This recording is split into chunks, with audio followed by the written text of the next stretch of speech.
ஒரே ஒரு ஊரில் ஒரு ராஜா இருந்தாராம். அவர் நிறைய சம்பாதிக்கணும்னு திட்டம் போட்டார்.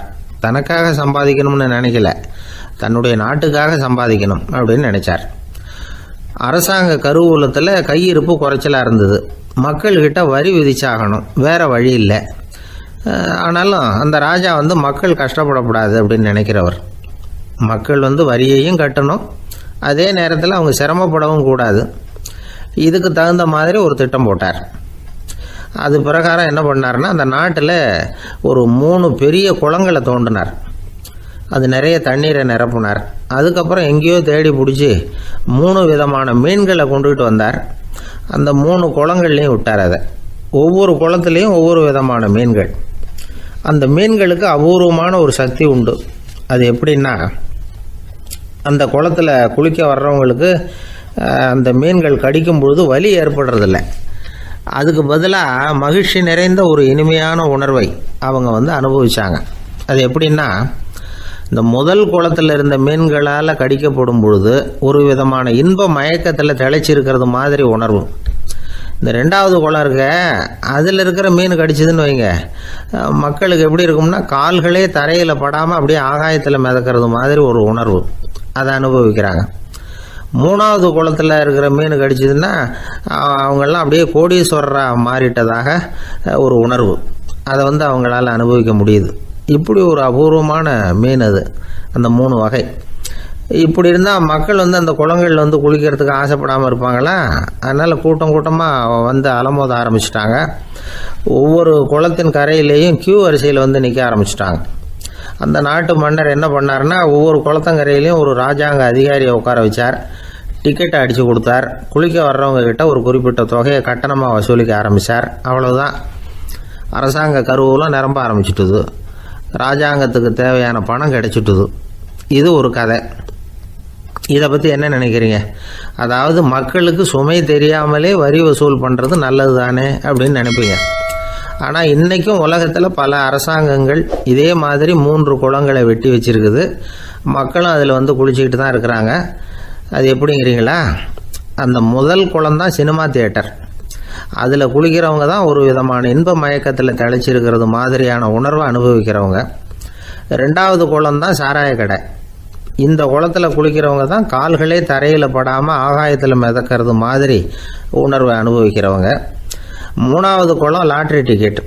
இதில் குளிக்கிறவங்க தாங்கள் அப்படியே கோடீஸ்வரர்களாக மாறினது மாதிரி ஒரு உணர்வு, அதை அனுபவிக்கிறவங்க.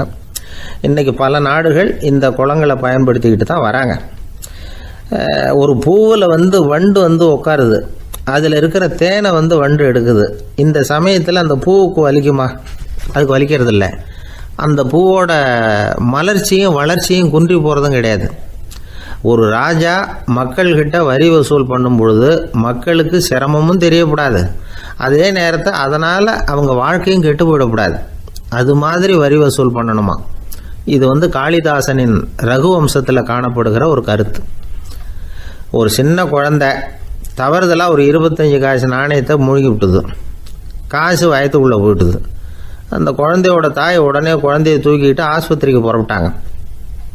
அப்போ அந்த பக்கமாக ஒருத்தர் வந்தார் தெருவில். என்ன விவரம்னு கேட்டார்.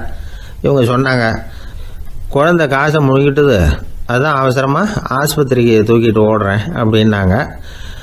அவர் சொன்னார், கவலைப்படாதம்மா, உடனே இப்படி கொடுங்க குழந்தைய அப்படின்னு கையில் வாங்கினார்.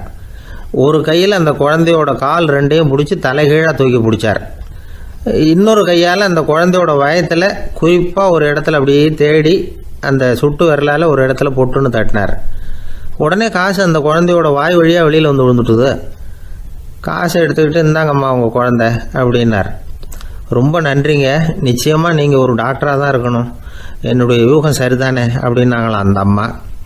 அதுக்கு அவர், இல்லைங்க, நான் ஒரு இன்கம் டேக்ஸ் ஆஃபீஸர், வருமான வரி அதிகாரி அப்படின்னு சொல்லிவிட்டு போனாராம்.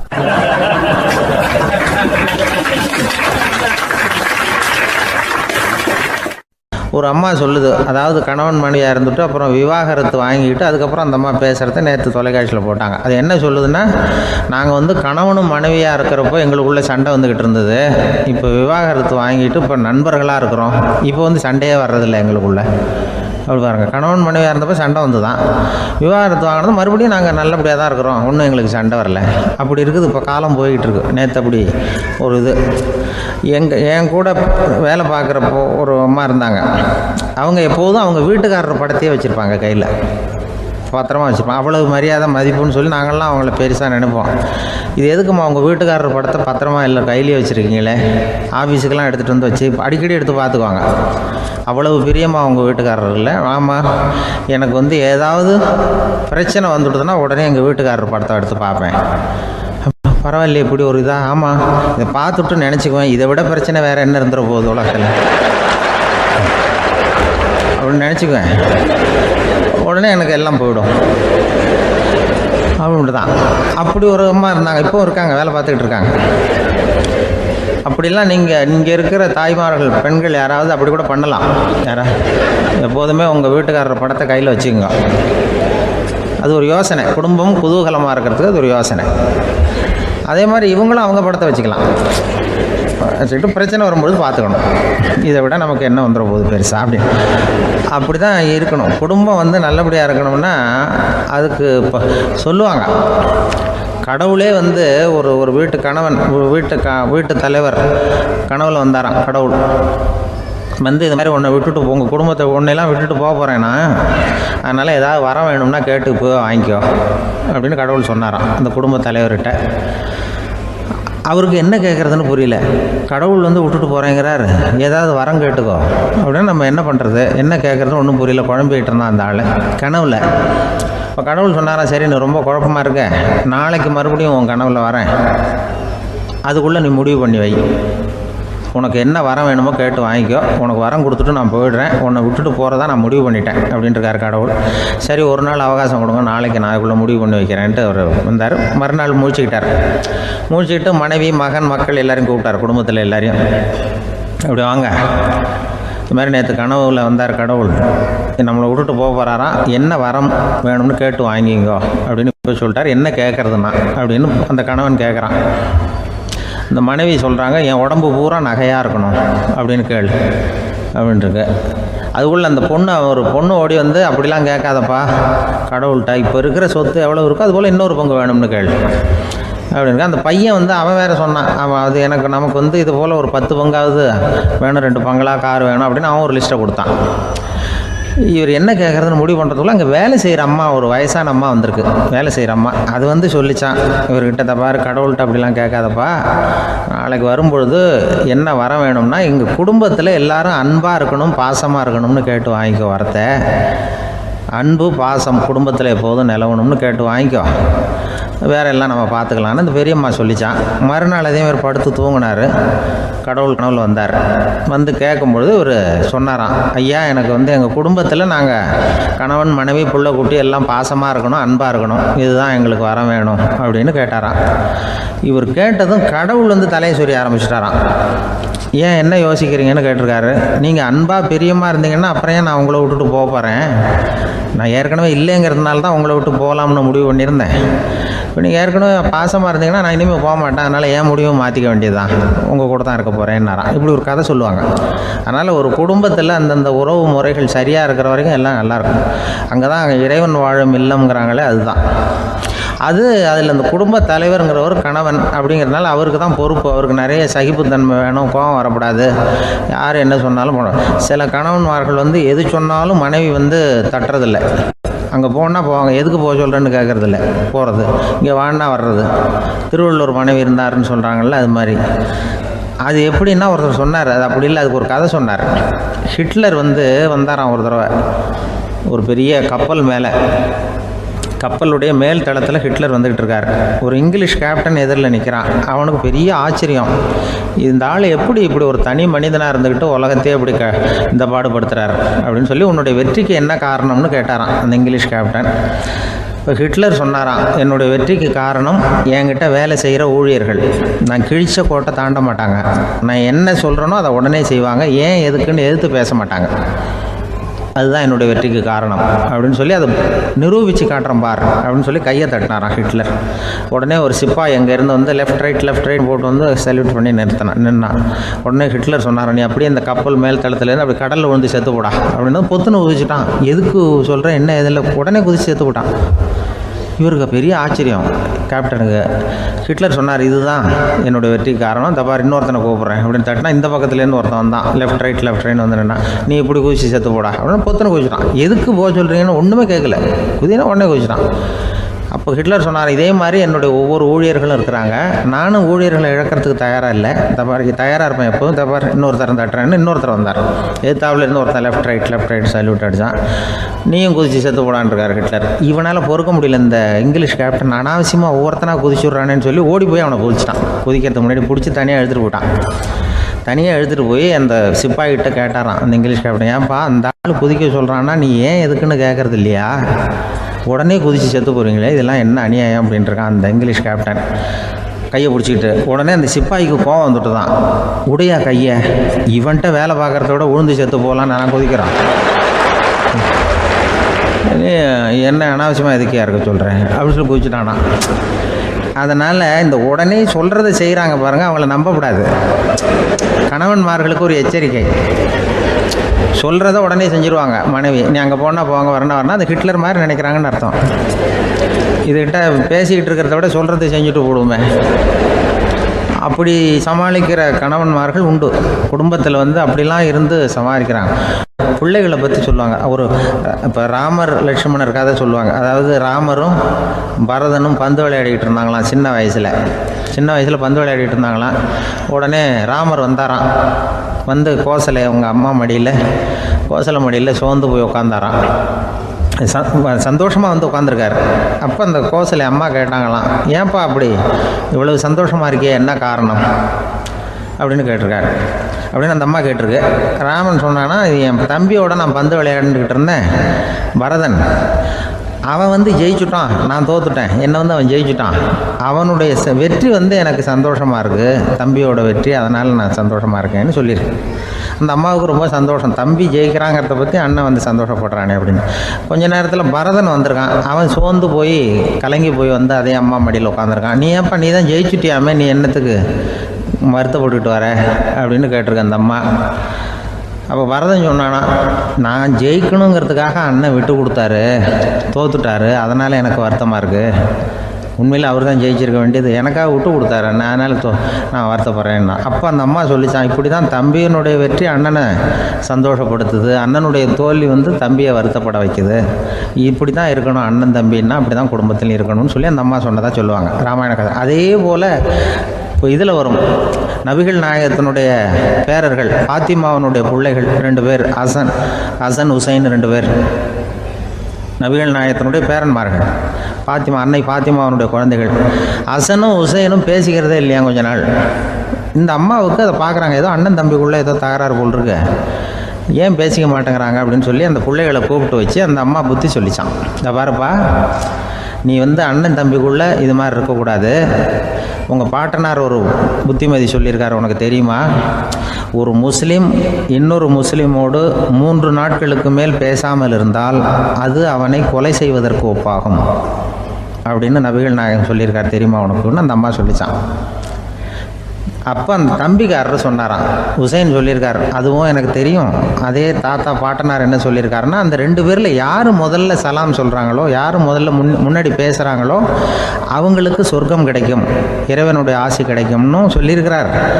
அந்த ஆசி அண்ணனுக்கு கிடைக்கட்டுமேங்கிறதுக்காக நான் பேசாமல் இருக்கிறேன் அப்படின்னா. அந்த ராமனும் பரதனும் எப்படி இருந்தாங்களோ அப்படி தான் ஹசனும் ஹுசைனும் இருந்திருக்கிறார்கள். அந்த பாசம்தான் குடும்பத்தில் வேணும். வாழ்க்கையில் வெற்றி பெற என்ன வழி? இது ஒரு முக்கியமான கேள்வி. இதுக்கு எல்லாரும் பொதுவாக சொல்கிற ஒரு பதில், உழைச்சா வெற்றி பெறலாம் அப்படிங்கிறது தான். வாழ்க்கையில் வெற்றி பெற உழைப்பு மட்டும் இருந்தால் போதாது, நேர்மையும் வேணும் அப்படிங்கிறார் பால் ஹாஃப்மேன். இவர் யார் தெரியுமா? இவர் ஒரு பெரிய பொருளாதார நிபுணர். 2வது உலகப் போர் முடிஞ்ச சமயம் அப்போ இவர் அமெரிக்காவின் நிதி ஆலோசகராக இருந்தார். தன்னுடைய வாழ்க்கையில் நடந்த பழைய நிகழ்ச்சி ஒன்று அவர் சொன்னார்.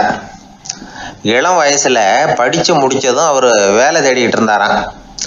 அப்போ ஒரு கால்நடை வைத்தியர்கிட்ட போய் வேலை கேட்டிருக்காரு. இவர் அங்கே போன சமயத்தில் அந்த டாக்டர் தன்னுடைய பழைய கார் ஒன்றை விற்பனை செய்யறதுக்காக வேற ஒருத்தர்கிட்ட பேரம் பேசிக்கிட்டு இருந்தார். வாங்க வந்தவர் இவர்கிட்ட அந்த காரை பற்றின விவரம்லாம் கேட்டுக்கிட்டு இருந்தார். கார் நல்ல நிலைமையில் இருக்குமா அப்படிங்கிற கவலை அவருக்கு. எல்லா விவரங்களையும் கேட்டுக்கிட்டு அவர் கடைசியாக சொன்னார், டாக்டர், இந்த காரை நீங்களே என்னுடைய ஊருக்கு ஓட்டிட்டு வர வேண்டியது. காரு எந்த ரிப்பேரும் ஆகாமல் என்னுடைய ஊருக்கு சேர்ந்துட்டுதுன்னா அங்கேயே நான் பணம் கொடுத்து இந்த காரை வாங்கிக்கிறேன் அப்படின்னாரு. நம்ம கார் அவ்வளோ தூரத்துக்கு வழியில் எந்த கோளாறும் இல்லாமல் போய் சேருமா அப்படிங்கிற சந்தேகம் டாக்டருக்கு. அவர் என்ன செஞ்சார் தெரியுமா? தன்கிட்ட வேலை கேட்டு வந்திருந்த இளைஞர் பால் ஹாஃப்மேனை கூப்பிட்டார். அவர்கிட்ட சொன்னார், இதை பாருப்பா, இந்த காரை நீ அவருடைய ஊர் வரைக்கும் நல்லபடியாக ஓட்டிகிட்டு போய் சேர்த்துட்டீங்கன்னா உனக்கு நான் வேலை கொடுத்து விட்றேன். அது மட்டும் இல்லை, காரு விற்கிற தொகையில் கமிஷனும் கொடுக்குறேன், என்ன சம்மதமா அப்படின்னு கேட்டார். ஹாஃப்மேன் யோசனை பண்ணார். அதுக்கப்புறம் சரின்னு சொல்லி சம்மதிச்சார். கொஞ்ச நேரத்தில் அவரும் கார் வாங்க வந்தவரும் புறப்பட்டாங்க. இவர் ரொம்ப சிரமப்பட்டு வழியில் எங்கேயும் நிறுத்தாமல் காரை ரொம்ப சாமர்த்தியமாக ஓட்டிகிட்டு போய் சேர்த்துட்டார். இவரை அழைச்சிக்கிட்டு வீட்டுக்குள்ளே போனார். அப்புறம் கேட்டார், இதை பார்ப்பா, இப்போ சொல்லு, இந்த காரோட நிலைமை இப்போ எப்படி இருக்குது? உண்மையிலேயே இது நல்ல நிலைமையில் இருக்குதா? உன்னுடைய மனசாட்சிப்படி பதில் சொல் அப்படின்னார். இவரும் உடனே காரு நல்ல நிலைமையில தான் இருக்குது அப்படின்னு சொல்கிறதுக்கு வாயை திறந்தார். அதுக்குள்ள பார்வை எதிரில் உள்ள சுவர் மேலே பட்டுது. அங்கே இயேசுநாதர் படம் ஒன்று மாட்டியிருந்தாங்க. அதுக்கு அடியில் எழுதியிருந்த வாசகம் என்னன்னா, நீ பேசும் ஒவ்வொரு வார்த்தையையும் இயேசு கவனித்து கொண்டிருக்கிறார் அப்படின்னு இருந்தது. அந்த வரிகளை பார்த்தார். உடனே காரு சரியில்லை அப்படிங்கிற உண்மையை சொல்லிவிட்டார். இவர் இப்படி சொன்னதும் இவரை ரொம்ப ஆச்சரியமா பார்த்தார். இவர்கிட்ட இருந்த நேர்மை அவரை சிந்திக்க வச்சது. உன்னுடைய நேர்மையை பாராட்டுறேன், உனக்கு கமிஷன் கிடைக்கணுங்கிறதுக்காகவே நான் இந்த காரை வாங்கிக்கிறேன்னார். இப்போ அவர் திகைச்சு போய் நின்னார். மறுபடியும் அவர் சொன்னார், நீ காரை ஓட்டிட்டு வரும்பொழுதே உன்னுடைய திறமையை பார்த்தேன், உனக்கு விருப்பம் இருந்தால் நீ என்கிட்டயே வேலைக்கு சேர்ந்துடலாம் அப்படின்னார். பால் ஹாஃப்மேன் அவர்கிட்ட வேலைக்கு சேர்ந்தார். படிப்படியாக முன்னேறினார். கடைசியில் பார்த்தீங்கன்னா அமெரிக்காவினுடைய நிதி ஆலோசகராக ஆனார். அதுக்கப்புறம் அவர் அந்த பழைய சம்பவத்தை எப்பவும் மறக்கறதில்லை, அடிக்கடி சொல்கிறது உண்டு. அதனால் இதிலேருந்து நாம் தெரிஞ்ச வேண்டியது என்னென்னா, வாழ்க்கையில் முன்னுக்கு வரணும்னா உழைப்பு மட்டும் போதாது, நேர்மையும் வேணும். ஆனால் இந்த காலத்தில் சிலருடைய நேர்மை நமக்கு ஆச்சரியமாக கூட இருக்கும். ஒருத்தர் புஸ்தக கடை வச்சுருந்தார். ரொம்ப நேரமாக தேடி ஒரு புத்தகத்தை கையில் எடுத்தார். அதுக்கு பில் போட சொன்னார். அந்த புத்தக கடைக்கு வந்த இன்னொருத்தர் பில் போடுறவர், சார், இந்த புத்தகம் மகா அறுவை, மகா மட்டம், இது வேணாம் உங்களுக்கு, வேற ஏதாவது ஒன்று பாருங்கன்னார்.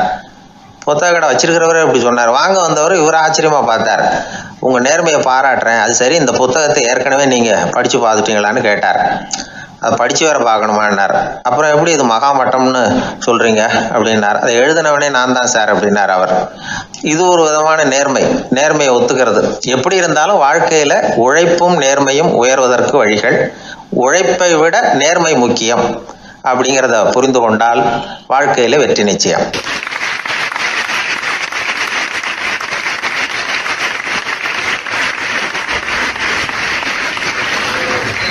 ஒரு பூங்கா, அங்கே ஒருத்தர் நின்றுட்டு இருக்கிறார். நின்றுக்கிட்டே ஏதோ ஆழ்ந்த யோசனையில் இருக்கிறார். அந்த பக்கமாக இன்னொருத்தர் வந்தார். இவரை கவனிச்சார். என்ன யோசனைன்னு கேட்டார். எப்படி எழுந்திருக்கிறதுன்னு யோசனை பண்ணிட்டு இருக்கிறேன்னார் அவர். கேட்டவருக்கு ஒரு மாதிரி ஆயிட்டுது. ஏற்கனவே நின்றுக்கிட்டு இருக்கிற ஒருத்தர் எப்படி எழுந்திரிச்சு நிற்கிறதுன்னு யோசிக்கிறாருன்னா அது ஆச்சரியம் தானே. அதுக்கப்புறம் இவர் யோசிக்க ஆரம்பிச்சார், என்ன இவர் இப்படி பேசுறாரு அப்படின்னு. கீழே விழுந்தா தானே எழுந்திரிச்சு நிற்க முடியும். அதனால எழுந்திரிக்கணும்னு நினைக்கிறவங்க முதல்ல கீழே விழணும். இவர் முதல்ல கீழே விழணும், அதுக்கப்புறம் தான் எழுந்திருக்கிறது எப்படின்னு சிந்திக்க முடியும். இந்த உலகத்துல எல்லாருமே கீழே விழுந்து எழுந்தவர்கள் தான். இப்போ இந்த குழந்தை பருவத்தில் கீழே விழாம நடைபயில கற்றுக்கிட்டவங்க யாராவது உண்டா? சின்ன வயசுல ஒரு தடவை கூட கீழே விழலை சார், அப்படியே பிறந்தார் வளர்ந்தார் பெரியவர் ஆயிட்டார் அப்படின்னு யாரையும் சொல்ல முடியாது. அதனால மனுஷங்கிறவன் விழுந்து புரண்டு எழுந்து தான் நடக்க கத்துக்கிறான். ஒரு உண்மையை நாம எல்லாரும் புரிஞ்சுக்கணும். இந்த உலகத்துல தவறு செய்யாத மனிதர்களே யாரும் கிடையாது. அப்படி இருக்கிறப்போ எப்போதாவது நாம் தவறு பண்ணிவிட்டோம்னா அதுக்காக மனசு உடஞ்சி போயிடக்கூடாது, வாழ்க்கையில் வெறுப்பு வந்துடக்கூடாது. ஒரு தவறு நடந்துவிட்டுதா அதுக்காக மனசு உடஞ்சி போடாதீங்க, அதை ஒரு பாடமாக எடுத்துக்கங்க. அதே தவறு மறுபடியும் நடக்காமல் வேணும்னா பார்த்துக்கலாம், அது போதும். தடைக்கல்ல படிக்கல்லாம் மாற்றிக்கணும், இதுதான் இதில் முக்கியம். ஒரு அலுவலகம், அங்கே ஒரு அதிகாரி, அவர் உயர்ந்த பதவியில் இருந்தார், சிறந்த நிர்வாகின்னு பேர் வாங்கினவர். அவர் தனக்கு கீழே வேலை செய்கிறவங்க கிட்டெல்லாம் சொல்லுவாராம், இந்த நிறுவனத்தில் நீங்கள் எத்தனை தடவை வேணும்னாலும் தவறுகள் செய்யலாம், ஆனால் ஒரே விஷயம் என்னென்னா ஒரே தவறை மறுபடியும் செய்யக்கூடாது, அது முக்கியம் அப்படின்பாராம். இதை மேம்போக்காக பார்த்தா அவர் ஏதோ தன்னுடைய ஊழியர்களை தவறு செய்ய தூண்டுறது மாதிரி தெரியும், ஆனால் உண்மை அப்படி இல்லை. இன்னைக்கு என்ன நடக்குது தெரியுமா? அநேகமாக எல்லா மனிதர்களுமே ஒரே தவறை தான் மறுபடியும் மறுபடியும் செய்கிறாங்க. விளையாட்டு வீரர்கள் ஒரே மாதிரியான தவறுகளை திரும்ப திரும்ப செய்கிறது உண்டு. கணக்கு எழுதுறவங்கள பாருங்க, ஒரே தப்பை மறுபடியும் மறுபடியும் செய்வாங்க. அலுவலகம் வருகிறவர்களை கவனிங்க, ஒரு நாள் தாமதமாக வந்தால் பரவாயில்ல, தினமும் தாமதமாக வருவாங்க. இது மாதிரி செய்த தவறையே திரும்ப திரும்ப செய்யறதுக்கு என்ன காரணம் அப்படின்னா, சோம்பல், ஞாபக மறதி, கவனக்குறைவு, தன்னுடைய திறமை பேரில் அளவுக்கு மீறிய நம்பிக்கை, இப்படி இதில் ஏதாவது ஒரு காரணமாக இருக்கலாம் அப்படிங்கிறாங்க இது பற்றி ஆய்வு செய்கிற வல்லுநர்கள். ஒரு தடவை செஞ்ச தவிர மறுபடியும் செய்யறது இல்லைன்னு முடிவு செஞ்சுக்கிட்டு அதை செயல்படுத்த கற்றுக்கணும், அது போதும், வாழ்க்கை வெற்றிகரமாக அமையும் அப்படிங்கிறாங்க அந்த அனுபவசாலிகள். அதனால் வெற்றிகரமாக வாழ்க்கையில் நடைபோட விரும்பும் இளைஞர்கள் தவிர்க்க வேண்டியது என்னென்னா, முதல்ல சோம்பலை தவிருங்கள், சுறுசுறுப்பாக இயங்குங்கள் அப்படிங்கிறது அவங்க அறிவுரை. ரெண்டாவது ஞாபக மறதி, எந்த செயல்லையும் ஈடுபாடு வேணும், அக்கறை வேணும். மூணாவது கவனக்குறைவு, எதையும் அலட்சியப்படுத்தக்கூடாது. நாலாவது என்னால் முடியாதது எதுவுமே கிடையாது அப்படிங்கிற அளவுக்கு மீறிய நம்பிக்கை, அது ஆபத்தில் கொண்டு போய் விட்டுரும். அதனால் முதல் தவறு உங்களுக்கு ஒரு பாடமாக அமையணும். ஒரு மனிதர், அவர் தன்னுடைய 2 காதுலையும் கட்டு போட்டுக்கிட்டு வந்தார். அவருடைய நண்பர் அதை கவனிச்சுட்டார். என்ன சார் ஆச்சு, 2 காதுலையும் கட்டு போட்டுருக்கீங்களே அப்படின்னு விசாரிச்சார். ஒன்றுமில்லை சார், வீட்டில் ரொம்ப ஆர்வமாக டிவியில் கிரிக்கெட் மேட்ச் பார்த்துக்கிட்டு இருந்தேன். அப்போது என்னுடைய மனைவி துணிகளுக்கு அயர்ன் பண்ணிகிட்டு இருந்தாங்க. அயர்ன் பாக்ஸை அப்படியே வச்சுட்டு அடுப்பங்கரைக்கு போயிட்டாங்க. அந்த சமயம் பார்த்து டெலிஃபோன் பண்ணி அடிச்சுது. அவசரமாக ஓடி போய் அதை எடுத்து காதில் வச்சேன். அப்போ தான் தெரியும் அது அயர்ன் பாக்ஸுங்கிற விஷயம். சூடாக இருந்ததா, சுட்டு விட்டுது அப்படின்னாரு. ஒரு காது சரி சார், 2 காதும் ஏன் அப்படி ஆச்சு அப்படின்னு கேட்டார். அதே ஆள் மறுபடியும் ஃபோன் பண்ணா சார் அப்படின்னாரு. இவர் எவ்வளவு தூரம் யோசிச்சிருப்பார் பாருங்க. அதனால ஒரு தவறு மறுபடியும் நடக்கக்கூடாது, முதல் தவறு உங்களுக்கு ஒரு பாடமாக அமையட்டும் அப்படிங்கிறது தான் இதுல இருந்து நாம தெரிந்து கொள்ள வேண்டிய கருத்து. அதனால தவறுகள் அதெல்லாம் தடைக்கெல்லாம் நினைக்க வேண்டாம், படிக்கெல்லாம் நினைப்போம். அப்படி நினைச்சோம்னா வாழ்க்கையில வெற்றி நிச்சயம்.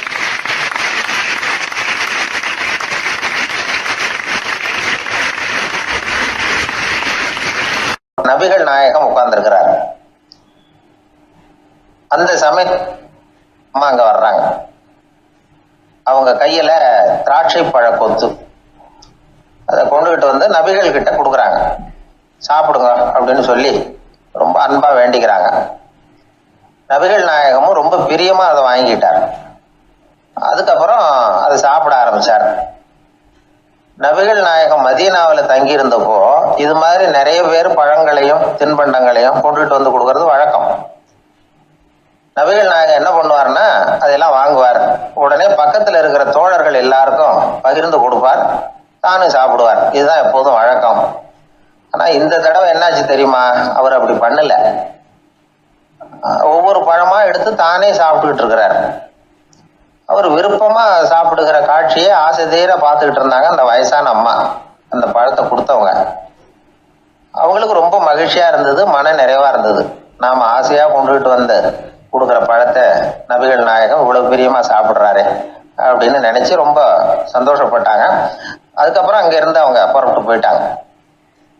அந்த அம்மா போனதுக்கு அப்புறம் பக்கத்துல இருந்த தோழர்கள் பேச ஆரம்பிச்சாங்க. ஏன்னா அவங்களுக்கு சந்தேகம், இன்னைக்கு வித்தியாசமா நடந்துகிட்டாரு அப்படின்னு. அண்ணலே, எது உங்களுக்கு வந்தாலும் எங்க எல்லாருக்கும் கொடுத்துட்டு தான் நீங்க சாப்பிடுவீங்க. இன்னைக்கு மட்டும் நீங்க அப்படி செய்யலையே, எல்லா பழத்தையும் நீங்களே சாப்பிட்டீங்களே, அதுக்கு என்ன காரணம் அப்படின்னு கேட்டாங்க. இப்படி கேட்கறதுனால நாயகம் அதை தப்பா புரிஞ்சுக்க மாட்டார் அப்படிங்கிறது அவங்களுக்கு தெரியும். யாரும் எதையும் அவர்கிட்ட கேட்கலாம், அப்படி கேட்கறதுக்கு உரிமை உண்டு. இந்த ஜனநாயக முறைகளுக்கு அவர்கள் கொடுத்த மரியாதை இது. தோழர்களின் கேள்விக்கு நபிகள் பதில் சொல்ல ஆரம்பிச்சார். நண்பர்களே, அந்த அம்மா ரொம்ப பிரியமா அந்த பழங்களை என்கிட்ட கொண்டுகிட்டு வந்து கொடுத்தாங்க. முதல்ல ஒரு பழத்தை எடுத்து வாயில போட்டு பார்த்தேன். அது ரொம்ப புளிப்பா இருந்தது, சாப்பிடுறது ரொம்ப கஷ்டம். உங்ககிட்ட யாருக்காவது அதை கொடுத்துருந்தா அதுல வாயில போட்டதும் புளிப்பு தாங்காம முகம் சுழிச்சிருப்பீங்க. அதை அந்த அம்மா பார்த்துட்டாங்கன்னா வருத்தப்பட்டிருப்பாங்க. ஆசையா கொண்டுகிட்டு வந்து நமக்கு கொடுத்துருக்குறாங்க. அவங்க அன்பான மனசை நோகடிக்கிறதுக்கு நான் விருப்பப்படலை. அதனால முகம் சுளிக்காம சாப்பிடணுமேங்கிறதுக்காகத்தான் அந்த பழங்கள் பூராவே நானே சாப்பிட்டுட்டேன் அப்படின்னு புன்முறுவலோட பதில் சொன்னாராம் நபிகள் நாயகம். இன்னொருத்தர் மனசு புண்படக்கூடாதுங்கிறதுக்காக புளிப்பையும் இனிப்பா ஏற்றுக்கொள்ளுகிற பண்பாடு இருக்கு பாருங்க, அது ஒரு பெரிய நாகரிகம். அது எல்லாருக்கும் சுலபமா வந்துடாது. நல்லா இருக்கிற பழத்தையே என்ன இவ்வளவு மோசமா இருக்குன்னு சொல்லுகிறவர்கள் தான் நம்ம கிட்ட அதிகம். இந்த காலத்துல இல்வாழ்க்கையில இந்த நாகரிகத்தை சில பேர் கடைபிடிக்கிறது உண்டு. நல்லா இருக்க இல்லையோ முகம் சுளிக்காம சாப்பிடுவாங்க. ஏன்னு கேட்டா, எதுக்காக சார் வீண் வம்பு, ஏதோ நமக்குன்னு கொடுத்து வச்சது அவ்வளவுதான் அப்படின்னு நினைச்சுக்கிட்டு போக வேண்டியது தானே அப்படிம்பாங்க. இவங்கெல்லாம் கூட ஒரு விதத்துல பண்பாடு தெரிஞ்சவர்கள் தான். ஒரு ஆளு ஊர்லாம் சுத்தி விட்டு கடைசியில அழுத்து போய் ஒரு ஹோட்டலுக்குள்ள நுழைஞ்சானான். ரொம்ப களைப்பா இருந்தது அவனுக்கு. அதனால ரொம்ப களைப்படைஞ்சு போய் ஒரு நாற்காலியில போய் உட்காந்துருக்கிறான். இவனை பார்த்ததும் சர்வர் ஓடி வந்தார். சார் உங்களுக்கு என்ன வேணும்னு கேட்டார். எனக்கு தேவை 2 தோசையும் கொஞ்சம் அன்பான வார்த்தைகளும் அப்படின்னா. சர்வர் உள்ள போனார். 2 தோசையை கொண்டாந்து வச்சார். அன்பான வார்த்தை கேட்டனே அப்படின்னா இவன். சர்வர் ரொம்ப பணிவா குனிஞ்சு இவன் காதோரமா சொன்னார், ஐயா இந்த தோசையை சாப்பிட்றாதீங்க, புளிச்சு போன பழைய மாவு அப்படின்னார். இது பாருங்க, அன்பான வார்த்தையும் 2 தோசையும் கேட்டார், கொண்டாந்து கொடுத்துட்டார். இப்படி இருக்கிறவர்களும் இன்றைய மனிதர்கள்ல அதிகம். அதனால மனிதர்கள் ஒவ்வொருத்தரும் ஒவ்வொரு விதம். நம்ம கிட்ட பிரியமா நடந்துகிறவர்கள் மனம் கோணும்படி நாம் நடந்து கொள்ளக்கூடாது அப்படிங்கிறது தான் நபிகள் நாயகம் அவருடைய செயல் மூலமா நமக்கு உணர்த்தி இருக்கிற வாழ்வியல் உண்மை.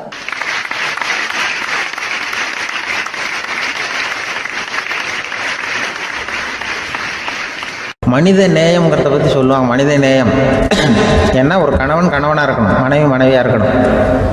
ஒரு மனுஷன் இன்னைக்கு மனிதன் மனிதனாக இல்லை, மனித நேயம் குறைஞ்சி போச்சு. எது குடும்ப உறவுகள்லாம் ரொம்ப மாறி போச்சுன்னு சொல்கிறேன். இப்போ நாகரிகத்தில் அப்படி தான் இருக்குது. ஒரு இதில் ஒருத்தன் என்ன பண்ணியிருக்கிறான், ஒரு சின்ன பையனை கொண்டு வந்தானா. ஒரு சின்ன பையன் பக்கத்தில் இருக்கான். ஒரு பெரியவர் கேட்டிருக்காரு, யாருப்பா அந்த பையன் அப்படின்னு கேட்டிருக்காரு. இவன் சொன்னான்னா, இந்த பையன் எனக்கு தூரத்து உறவு, எனக்கு தூரத்து உறவுன்னு இருக்கான். சரி, தூரத்து உறவுன்னா எப்படி அப்படின்னு கேட்டிருக்கான். இந்த பையன் எங்கள் அப்பாவுக்கு 8வது பிள்ளை அப்படின்னானா. கூட பிறந்தவனே அவ்வளோ தூரமாக போயிட்டான், 8வதாக பிறந்தான். அப்படி இருக்கு குடும்ப உறவுகள்ங்கிறது. மனுஷனுக்கு வேல்யூ விஞ்ஞானம் எப்படி போட்டிருக்குன்னா, ஒரு மனித உடம்பில் இருக்கிற கால்சியத்தை மட்டும் தனியாக எடுத்தால் ஒரு சின்ன ரூமுக்கு வெள்ளை அடிக்கலாமா. ஒரு மனுஷ உடம்புல இருக்கிற பாஸ்பரஸை மட்டும் தனியாக எடுத்தால் ஒரு 40 நெருப்பு தயார் பண்ணலாம்.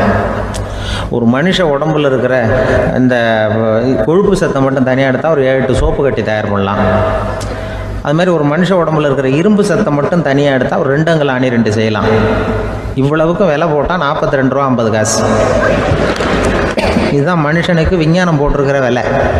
அது எப்போ அது ஒசரும்னா, அவன் மனுஷனாக இருக்கிற வரைக்கும் இருக்கிறப்ப. அதுவும் செத்து போனால் அதுவும் கிடையாது, செத்து போனால் அதுவும் குறைஞ்சிரும். மிருகங்களுக்கெல்லாம் அப்படி இல்லை, செத்ததுக்கு அப்புறம் விலை கூடும். அங்கெல்லாம் எல்லா ஊர்லேயும் பார்த்திங்கன்னா உயிர் கோழி 50 ரூபா, உரிச்ச கோழி 60 ரூபான்னு போட்டிருக்கோம். செத்ததுக்கு அப்புறம் 10 ரூபா அதிகம். மனுஷனை நீ உயிர் மனுஷன் 42 ரூபா 50 காசு, செத்ததுக்கு அப்புறம் 52 ரூபான்னா நீயே வச்சுக்கிடாது, எனக்கு இது கண்டு போட்டு. அவன் எப்போ அவனுக்கு வேல்யூ கூடும்னா, மனிதன் மனிதனாக வாழும்பொழுது தான் வேல்யூ கூடும்.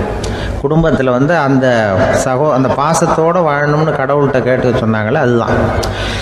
இந்த சமூகங்கிறதும் ஒரு பெரிய குடும்பம்தான். அதனால தான் இந்த நாட்டுக்கு உள்ள பெருமையை எல்லாரும் ஒற்றுமையாக இருந்தால் எதையும் சாதிக்கலாம்ங்கிறது தான் இந்த நாட்டுக்கு உள்ள பெருமை.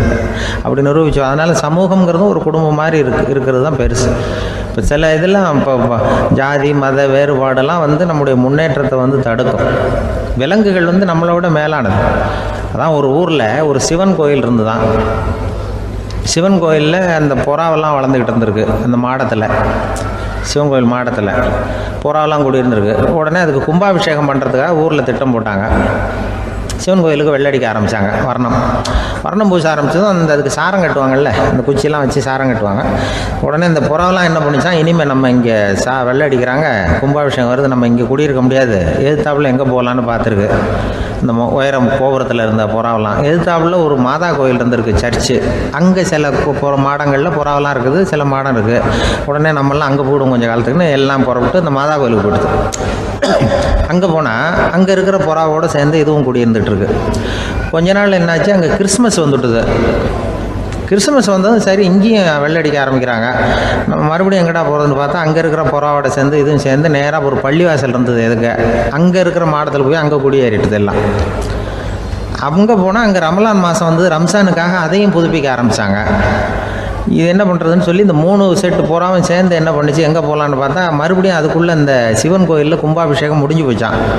முடிஞ்சிருக்கு, அங்கே போடுவோம் எல்லாருன்னு சொல்லி எல்லா புறாவும் அந்த சிவன் கோயிலுக்கு வந்துட்டுது. அங்கே போய் மாடத்தில் அதை குடியிருந்துட்டுது.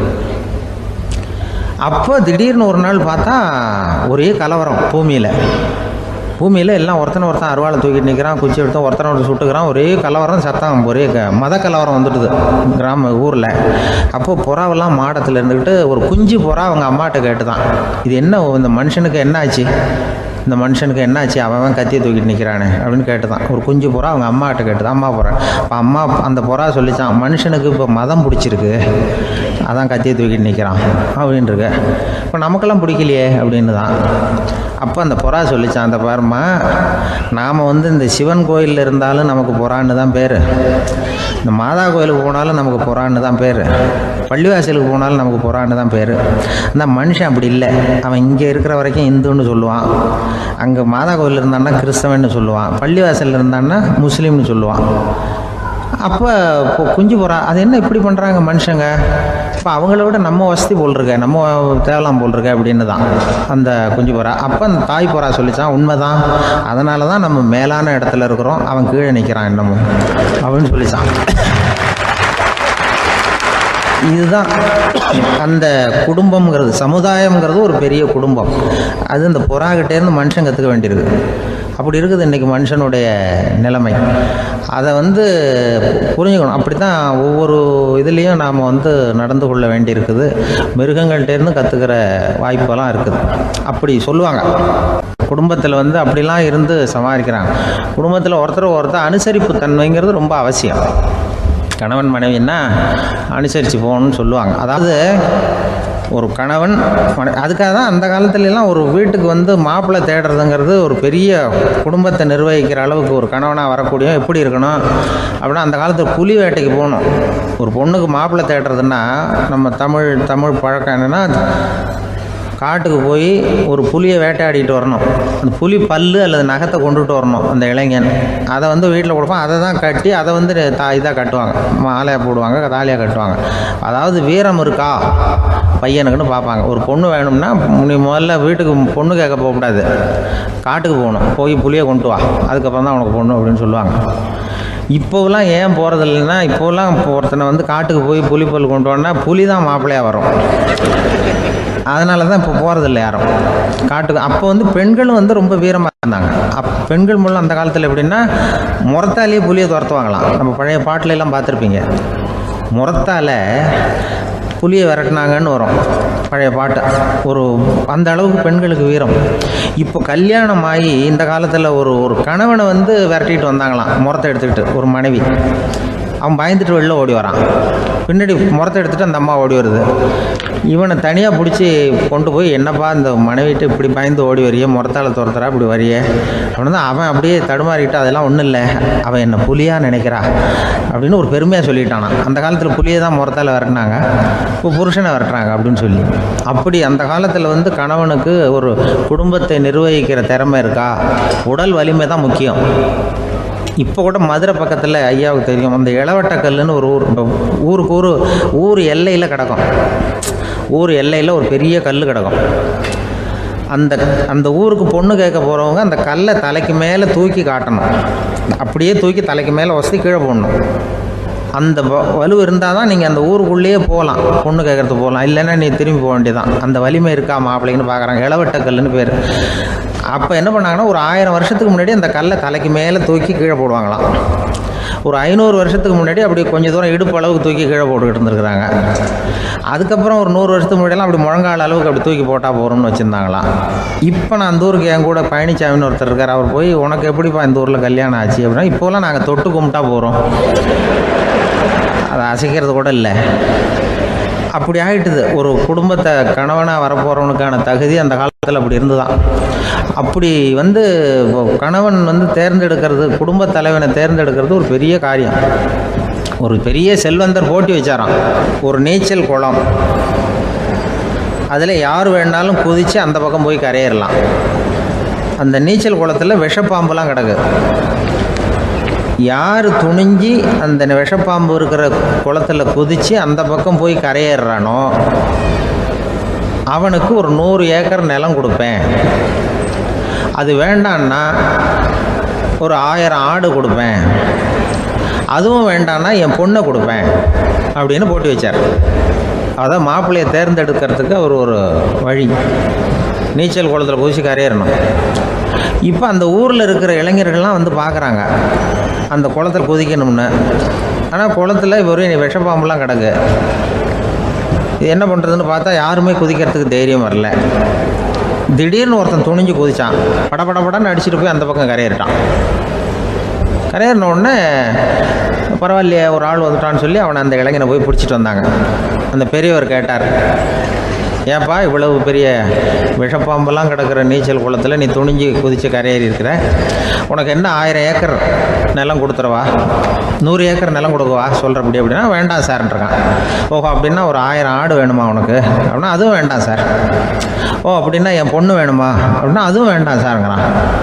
அப்புறம் எதுக்குடா குதிச்சுன்ட்டு, என்ன உனக்கு என்ன தான் வேணும் அப்படின்னு கேட்டிருக்காரு. என்னை எவன் பிடிச்சி தள்ளி விட்டவன்னு தெரியணும் அப்படின்றான். அதுக்காக அவன் பார்த்துருக்கான். அப்படி இருந்தால் தான் துணிச்சல் வரும் இந்த காலத்தில். எதுக்கு இவ்வளவு சங்கடம்லாம் வச்சாங்கன்னா, ஒரு குடும்பத்துக்கு தலைவராக வர வேண்டிய ஒரு ஆள், கணவனாக இருக்க வேண்டியவனுக்கு துணிச்சல் இருக்கா, தைரியம் இருக்கா அப்படிங்கிறது பார்க்குறதுக்காக இப்படிப்பட்ட தேர்வு முறைகள்லாம் வச்சுருந்தாங்க அந்த காலத்துலலாம். இப்போலாம் கல்யாணம் பண்ணுறது ஆளுக்கு நேரில் பார்க்காமலே கூட கல்யாணம் நடக்குது இன்டர்நெட்டில்.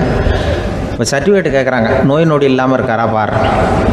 காட்டுக்கெலாம் போக வேண்டாம், நேராக ஆஸ்பத்திரிக்கு போய் ஒரு சர்டிஃபிகேட் வாங்கிட்டு வா, உனக்கு ஒன்றும் வியாதி இல்லைன்னு ப்ரூவ் பண்ணு, அதுக்கப்புறம் பார்த்துக்கலாம், மற்றதை பேசுவோம் அப்படின்னு சொல்லி அப்படி இருக்குது நிலைமை. அதனால் குடும்பத்தில் வந்து அந்த கணவனாக இருக்கிற வேண்டியவனுக்கு பொறுப்பு அதிகம்.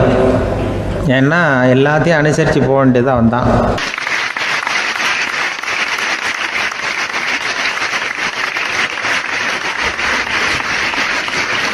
ஒரு ஆள் இருந்தார், விலங்குகள் பேரில் அவருக்கு ரொம்பவும் பிரியம். அதனால் தன்னுடைய வீட்டில் ஒரு நாயை வளர்த்தார்.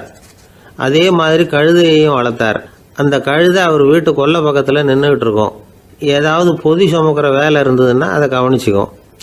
அந்த நாய் வந்து வீட்டுக்குள்ளே இருக்கும். நாய்க்கு அந்த வீட்டில் ராஜ உபசாரம் தான். அதுக்கு அந்த வீட்டில் ஏகப்பட்ட மரியாதை. குளிக்கிறதுக்கு தனியாக சோப்பு, 2 வேளையும் பால், பிஸ்கட்டு, மத்தியானம் சாப்பாடு. அதுக்கு ஏதாவது உடம்பு சரியில்லைன்னா உடனே ஆஸ்பத்திரி வைத்தியம். ரொம்ப கொடுத்து வச்ச நாய். அந்த வீட்டு தலைவர் வெளியில் அப்படியே நடைப்பயிற்சி போனால் கூடவே இதுவும் போகும். அவர் மட்டும் தனியாக எங்கேயாவது வெளியில் போயிட்டு வந்தால் வீட்டுக்கு வந்த உடனே அந்த நாய் அவர்கிட்ட ஓடி வரும். அப்படியே எழும்பி முன்னங்கால் 2ஐயும் அவர் தோள் மேலே போட்டுக்கும். அவர் சிரிச்சுக்கிட்டே தலையில் செல்லமாக தட்டுவார். அவர் ஈஸி சேரில் சாஞ்சிக்கிட்டு டிவி பார்ப்பார், பேப்பர் படிப்பார். அப்போலாம் அந்த நாய் அவருடைய காலடியில் படுத்துக்கும். அப்போ கூட அவர் தலையை செல்லமாக தடவி கொடுப்பார். அந்த நாய் படுக்கிறதுக்குன்னே ஒரு மெத்தை, சில சமயம் அது அங்கே இருக்கிற மேஜை நாற்காலி மேலே கூட ஏறி விளையாடும், சோஃபாவில் ஏறி உட்காந்துக்கும். இவ்வளவு செல்வாக்காக வளர்ந்தது அந்த நாய். இதையெல்லாம் அந்த கழுதை பார்த்துக்கிட்டே இருக்குது கொல்லை பக்கத்தில் இருந்து.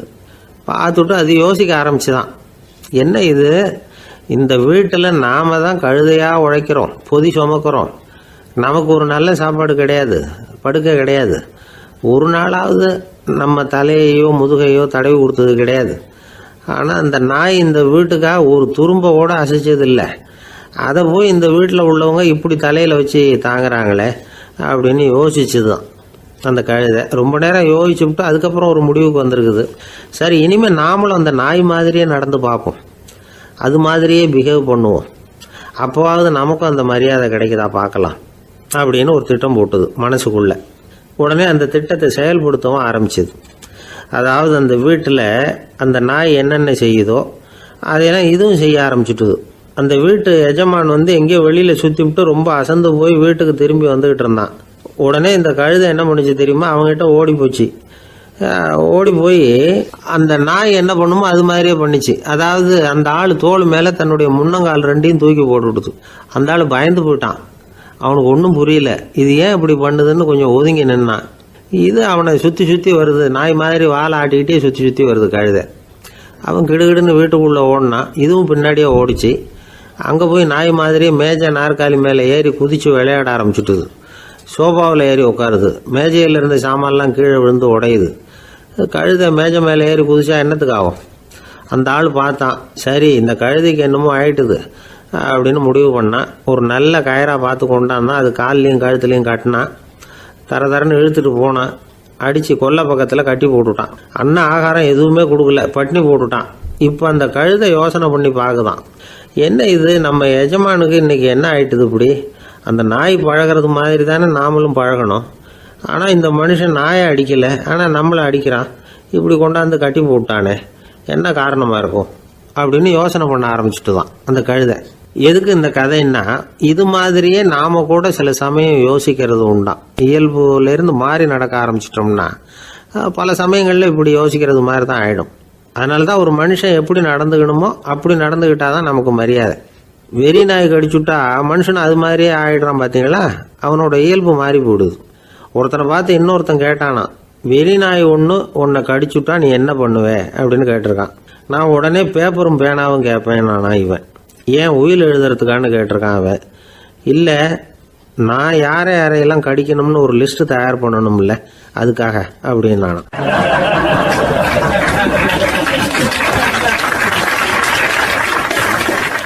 அந்த காலத்துல எல்லாம் படிக்கிறதுங்கிறது எப்படி தெரியுமா, குருகுல வாசம் செஞ்சு படிக்கணும். ஆசிரியருங்கிறவர் ஆசிரமத்தில் இருப்பார். அங்கே போய் அவருக்கு தொண்டுகள் செய்யணும், துணிகள்லாம் துவைச்சி போடணும், தூங்கும்போது காலை பிடிச்சி விடணும், புழுக்கமாக இருந்தால் விசிறி மட்டை எடுத்து விசிறணும். அப்படியே அப்பப்போ அவர் சொல்லிக் கொடுக்குற பாடத்தையும் கற்றுக்கணும். அவர் சொல்லிக் கொடுக்குற பாடங்களை ஓலைச்சுவடிகளில் எழுதிக்கணும். இதுதான் குருகுல வாசம்ங்கிறது. இப்போ மாதிரிலாம் கிடையாது. ஆக குருகுல வாசம்ங்கிறது மனசையும் பண்படுத்தும், அறிவையும் பண்படுத்தும். அப்படி ஒரு பயிற்சி அது. அந்த காலத்தில் பஞ்சபாண்டவர்கள் ஒரு குருகுலத்தில் படிக்க போனாங்களாம். ஏற்கனவே அங்கே ஒரு 15 பேர் இருந்திருக்கிறாங்க. இவங்களையும் சேர்த்து மொத்தம் 20 பேர். எல்லாரும் ரொம்ப ஆர்வத்தோடு அங்கே தங்கி படிச்சுக்கிட்டு இருக்கிறாங்க.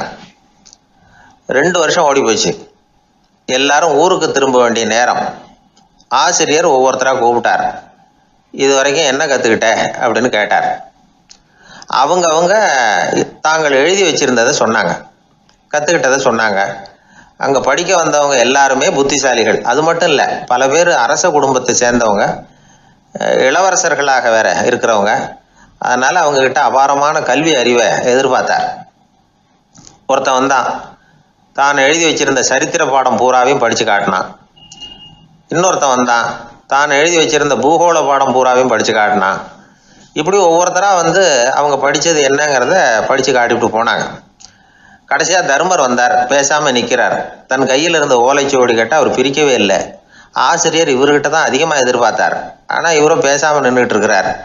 நீ என்ன கற்றுக்கிட்ட சொல்லு, ஓலைச்சுவடியை பிரித்து படினார் அந்த முனிவர். தர்மர் அசையவே இல்லை. மெதுவாக சொன்னார், ஐயா, நான் கற்றுக்கிட்டது ஒன்றே ஒன்று தான். அதுதான் வாழ்க்கையில் எனக்கு ரொம்ப முக்கியமான பாடமாக அமையும் அப்படின்னார். என்னது, என்கிட்ட 2 வருஷ காலமாக படிச்சு விட்டு கடைசியில் கற்றுக்கிட்டது ஒன்று தானா அப்படின்னார் முனிவர். அவருக்கு ஒன்றும் புரியல. மற்ற மாணவர்களை விட இவர் பண்புகளில் உயர்ந்தவர், அறிவில் சிறந்தவர், வயசில் முதிர்ந்தவர். இவரே இப்படி சொன்னால் மற்றவங்க நிலைமை என்னத்துக்கு ஆறுது, அவங்க ரொம்பவும் கெட்டு போயிடுவாங்களே அப்படின்னு அவர் யோசனை பண்ணார். தர்மா, நல்லா யோசனை பண்ணி பதில் சொல்லு. 2 வருஷமாக நீ கற்றுக்கிட்டது என்ன அப்படின்னு தானே நான் கேட்குறேன், அதை கொஞ்சம் யோசனை பண்ணி சொல்லுன்னார் முனிவர் கொஞ்சம் கோபமாக. தர்மர் முகத்தில் எந்த மாறுதலுமே இல்லை. இல்லையா, 2 வருஷமாக நான் கற்றுக்கிட்ட முக்கியமான பாடம் ஒன்று தான்னார். இப்போ அந்த முனிவருக்கு கோபம் அதிகமாக வந்துடுச்சு. ஏன்பா, உனக்கு வெக்கமா இல்லையா? உன்னை விட வயசில் குறைஞ்சவங்க எவ்வளவு பாடம் கற்றுக்கிட்டு இருக்கிறாங்க, எவ்வளவு விரிவாக அவங்க படித்து காட்டினாங்க. நீயும் கூட நிறைய குறித்து வச்சிருக்கிற போல இருக்கு, அதை ஏன் பிரித்து படிக்கக்கூடாது அப்படின்னார். ஐயா, நான் சொல்கிறது உங்களுக்கு ஏமாற்றமாக இருந்தால் என்னை மன்னிக்கணும். நான் ரொம்ப முக்கியமாக கற்றுக்கிட்டு இருக்கிறது ஒன்று தான், மற்ற எதையும் சொல்கிறதுக்கு விரும்பலைன்னார். மாணவர்கள்லாம் சிரிச்சுட்டாங்க. முனிவருக்கு கோபம் அளவுக்கு மீறி வந்துட்டு ஓங்கி அரைஞ்சு விட்டார் தருமரை அவர் கன்னத்தில். தருமர் கண்ணை செவந்து போட்டுது, கண்கள் கலங்கி போச்சு. ஆனாலும் அவர் அமைதியை இழக்கலை, தலை குனிஞ்சு நிற்கிறார். இவருடைய புடிவாதம் முனிவருக்கு இன்னும் ஆத்திரத்தை உண்டாக்கி விட்டது. இன்னொரு கண்ணத்திலே அரைஞ்சார். எல்லாரும் பயந்து போய் அமைதியாக நின்றுட்டு இருக்கிறாங்க. முனிவர் கத்துறார், அப்படி நீ கற்றுக்கிட்ட அந்த முக்கியமான பாடம் தான் என்ன, அதையாவது சொல்லு அப்படின்னார். ஐயா, அதை மட்டும் ஒரு ஓலைச்சுவடியில் தனியாக குறித்து வச்சிருக்கிறேன், இந்தாங்க, இதை நீங்களே படித்து பாருங்கன்னார். தருமர் ஓலைச்சுவடியை நீட்டினார். முனிவர் அதை வாங்கி பிரித்தார், சத்தம் போட்டு படித்தார். என்ன எழுதியிருக்காருன்னா, எப்படிப்பட்ட சோதனை ஏற்பட்டாலும் நிதானம் இழந்து கோபத்துக்கு ஆளாகக்கூடாது அப்படின்னு. இதான் அந்த ஓலைச்சுவடியில் அவர் எழுதி வச்சிருந்தது. அந்த ஒரு கணத்திலேயே முனிவரும் எல்லா மாணவர்களும் தர்மரை புரிஞ்சுக்கிட்டாங்களாம். அவர் கற்றுக்கிட்டது ஏட்டு சுரக்காய் இல்லை, வாழ்க்கையில் பயன்படக்கூடிய முக்கியமான அனுபவ பாடம். முனிவர் கண்களில் கண்ணீர். தர்மரை அன்போடு கட்டி தழுவிக்கிட்டார். அப்புறம் சொன்னார், தர்மா, என்னை மன்னிச்சுரு, நீ மாணவன் இல்லை, ஆசிரியன். நான் இது வரைக்கும் தெரிஞ்சிக்காத அனுபவ பாடத்தை நீ இப்போ எனக்கு கற்றுக் கொடுத்துட்ட அப்படின்னு சொன்னாராம். அதனால் நிதானம் தவறக்கூடாதுங்கிறது ரொம்ப முக்கியமான ஒரு செய்தி. ஒரு ஆசிரியர் மாணவனை ஒரு கன்னத்தில் ஓங்கி அரைஞ்சுட்டார். இவன் நிதானம் தவறல, அமைதியாக நின்றுக்கிட்டு இருந்தான். அவர் ஒரு தடவை அரைஞ்சதும் எப்படி உன்னால் நிதானம் தவறாமல் இருக்க முடிஞ்சுது அப்படின்னு கேட்டாங்க நண்பர்கள். அவன் சொன்னான், நான் நிதானம் தவறி இருந்தா எங்கள் வாத்தியார் இன்னொரு கன்னத்துலேயும் அரைஞ்சிருப்பார், அது அதை விட பலமாக இருக்கும், அதனால தான் நான் அப்படி இருந்தேன் அப்படின்னு நானா. ஆக நாம் தெரிந்து கொள்ள வேண்டியது, வாழ்க்கையில் நிதானம் தவறாமல் இருக்க வேண்டும். அதுதான் வெற்றியின் ரகசியம்.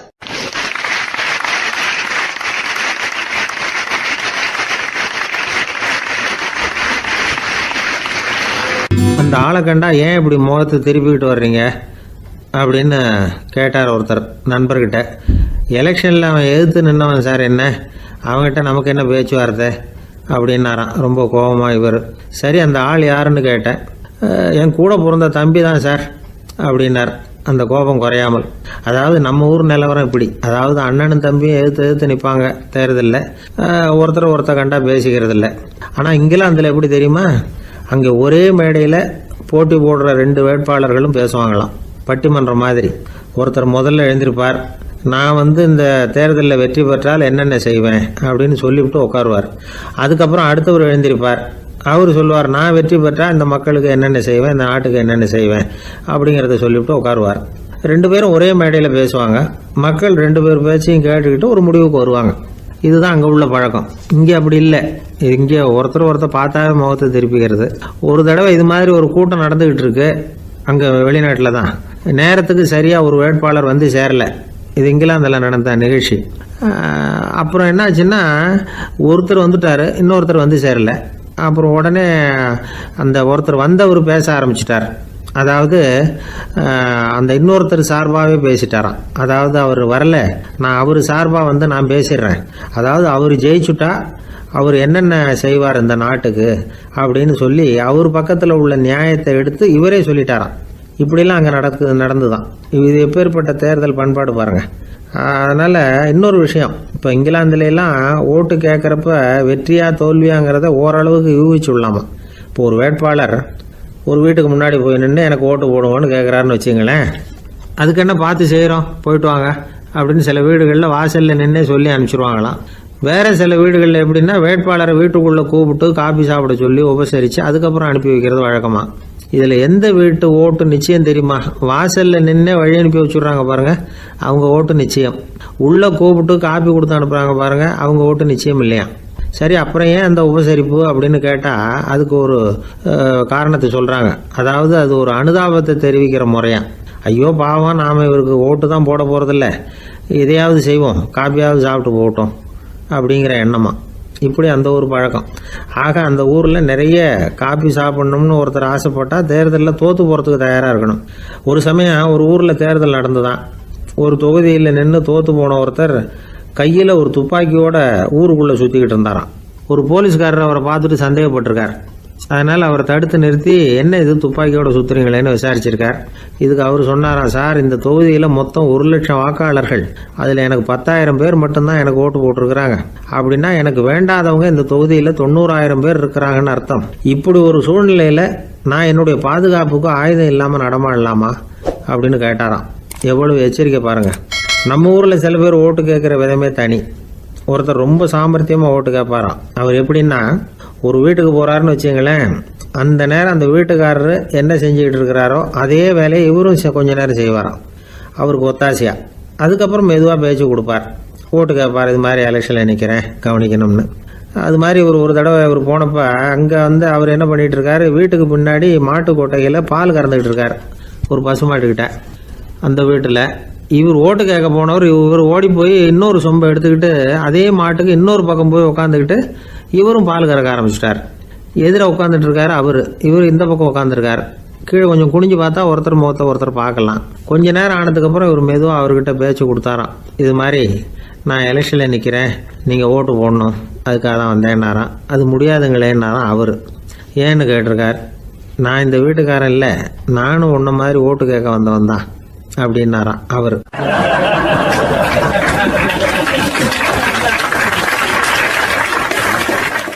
எதிர்காலத்தை நினைச்சா எனக்கு ரொம்ப பயமா இருக்கு சார் அப்படின்னு சொல்றவங்க நிறைய பேர் இருக்கிறாங்க. அதாவது பயப்படாத மனிதர்கள்னு யாருமே கிடையாது. ஒவ்வொருத்தருக்கும் ஒவ்வொரு விதமான பயம் இருந்தாலும் ஒட்டுமொத்தமா பார்க்குறப்போ மனிதனுக்கு 6 விதமான பய உணர்வுகள் வரலாம் அப்படின்னு பெரியவங்க சொல்றாங்க. எல்லா விதமான பயமும் இந்த 6 வகைக்குள்ள அடக்கம். அந்த 6 வகை பயமும் 6 எதிரிகள் மாதிரியாம். 6 எதிரிகளையும் புரிஞ்சுக்கிட்டோம்னா போதும், வாழ்க்கையில சுலபமா வெற்றி அடைய முடியும். சரி, அந்த 6 வகை பயம் என்னென்ன அப்படின்னு பார்ப்போம். முதல்ல வறுமை பற்றிய பயம், 2வது பழிச்சொல் பற்றிய பயம், 3வது உடல் நலம் பாதிப்பு பற்றிய பயம், 4வது என்னன்னா காதல் தோல்வி, 5வது முதுமை, 6வது மரணம். அதாவது பயப்படுறதுங்கிறது ஒரு மனநிலை தான். இந்த மனநிலையை கட்டுப்படுத்த முடியும், திசை திருப்ப முடியும். சரி, இந்த பயங்களின் அறிகுறிகள் எப்படி இருக்கும்? வறுமை பற்றிய பயம் அப்படின்னு முதல்ல சொன்னோம் இல்லையா, அந்த பயத்தின் அறிகுறிகளை தெரிஞ்சுக்குவோம். எதுலேயும் அக்கறை இல்லாமல் இருக்கிறது, ஒரு குறிக்கோள் இல்லாமல் இருக்கிறது, வறுமையை சகிச்சுக்கிறது, வாழ்க்கையில் கிடைக்கிறது எதுவாக இருந்தாலும் ஆட்சேபனை இல்லாமல் ஏற்றுக்கிறது, மனசாலும் உடம்பாலும் சோர்ந்து போயிருக்கிறது, ஆர்வம், முனைப்பு, கற்பனை திறன் எதுவுமே இல்லாமல் இருக்கிறது. இதெல்லாம் தான் அந்த வறுமை பற்றிய பயத்தின் அறிகுறிகள். அந்த அடுத்தது ஒன்று பார்த்தோமே, பழிச்சொல் பற்றிய பயம். அதாவது அடுத்தவங்க நம்மளை குறை சொல்லி விடுவாங்களோ அப்படிங்கிற பயம். இதுக்கு அறிகுறி என்ன தெரியுமா? புதியவர்களை சந்திக்கிறதுக்கு பயப்படுறது, முடிவு எடுக்க முடியாமல் குழம்புறது, பிரச்சனைகளை தவிர்க்க விரும்புறது, தாழ்வு மனப்பான்மை, வரவுக்கு மீறி செலவு செஞ்சு இமேஜை உயர்த்திக்கிறது, குறிக்கோள் இல்லாத வாழ்க்கை, இதெல்லாம் தான் அதுக்கு அறிகுறிகள். 3வது பயம் உடல் நலம் பாதிப்பு பற்றிய பயம், அதாவது நோய் பற்றிய பயம். ஒரு உண்மை என்ன தெரியுமா? டாக்டரை சந்திக்கிற மனிதர்களில் 75% பேர் தங்களுக்கு நோய் வந்துட்டுதுங்கிற கற்பனையில் இருக்கிறவங்களாம். நிஜமாவே நோய் கிடையாது அவங்களுக்கு. இந்த பயத்தின் அறிகுறிகள் என்னன்னா, வியாதிக்கான அறிகுறிகள் தன்னிடம் இருக்கிறதாக நினச்சிக்கிறது, எந்த நேரமும் வியாதியை பற்றியே பேசி பேசி மனசை அங்கேயே வச்சிருக்கிறது, நோய் சம்பந்தமான செய்திகளை படித்து நமக்கு இப்படி ஆயிடுமோ அப்படின்னு வேதனைப்படுறது, இதெல்லாம் தான் அதுக்கு அறிகுறிகள். 4வது பயம் காதல் தோல்வி. இது ரொம்ப வேதனை, உடம்பையும் மனசையும் சீரழிச்சு விடும். ஆண்களை விட பெண்கள் தான் இந்த பய உணர்வுல அதிகமாக பாதிக்கப்படுறாங்க. 5வது முதுமை பற்றிய பயம். 6வது மரண பயம். வயசான காலத்தில் எப்படி சமாளிக்கிறது அப்படிங்கிற பயம். ஆக இதையெல்லாம் நாம் புரிஞ்சிக்க வேண்டியது ரொம்ப அவசியம். இந்த 6 வகை பயங்களை சரியாக புரிஞ்சுக்கிட்டு நாம் நடந்துக்கணும். வாழ்க்கையின் முன்னேற்றத்துக்கு இந்த பயங்கள் முட்டுக்கட்டே ஆகிடக்கூடாது. உழைச்சி பணம் சேர்க்கணும், உற்சாகமாக மனசை வச்சுக்கணும். மனசை கட்டுப்படுத்துகிற மார்க்கம் தெரிஞ்சுக்கிட்டா போதும், எல்லாம் சரியாக வந்துடும். நம்ம ஆள் ஒருத்தன் சொன்னான், சார் எனக்கு வறுமை பற்றிய பயம்தான் இருந்தது, ஒரே ராத்திரியில் 30,000 ரூபா தயார் பண்ணிவிட்டேன், இப்போ எனக்கு இன்னொரு பயம் வந்துட்டுதுன்னா. என்ன பயம்னு கேட்டாங்க. போலீஸு கண்டுபிடிச்சிருமோங்கிற பயம்னா. இது இந்த பயத்தில் அடங்காது. அதனால் அஞ்சி அஞ்சி சாவார், அஞ்சாத பொருள் இல்லை அப்படின்னு பாரதி சொன்னார் இல்லையா? அது மாதிரி பயத்தை புரிந்து கொண்டு அதற்கு தகுந்த மாதிரி நம்முடைய வாழ்க்கையை அமைத்து கொள்ள வேண்டும். அப்படி அமைத்து கொள்ளுகிறவர்களுக்கு வெற்றி நிச்சயம்.